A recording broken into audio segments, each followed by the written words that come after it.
Bonjour, aujourd'hui je vais parler de la dérivée première en optimisation. Donc, c'est quoi l'utilité de la dérivée première en optimisation? Donc, pour comprendre à quoi elle sert et trouver son utilisation, il faut d'abord la mettre en contexte. Donc, dans le cas ici, c'est de trouver deux nombres positifs ayant une somme de 200 et un produit maximal. Ensuite, les étapes à suivre pour résoudre ce problème-là. La première chose à faire, c'est de définir les variables. Donc ici, on a choisi x et y qui donnent 200, 200 étant la somme. La deuxième chose à faire est de déterminer la formule, donc la quantité à optimiser.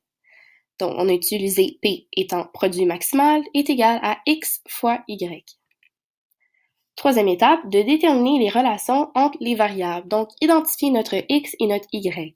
Notre x ici qui est égal à 200 moins y et notre y qui est égal à 200 moins x. Ensuite, c'est d'exprimer la fonction à optimiser en termes d'une seule variable.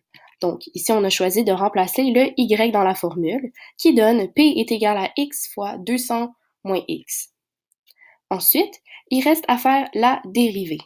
Donc, on fait la dérivée du premier terme fois 200 moins x plus x fois la dérivée du deuxième terme qui nous donne à la fin un résultat de 200 moins 2x.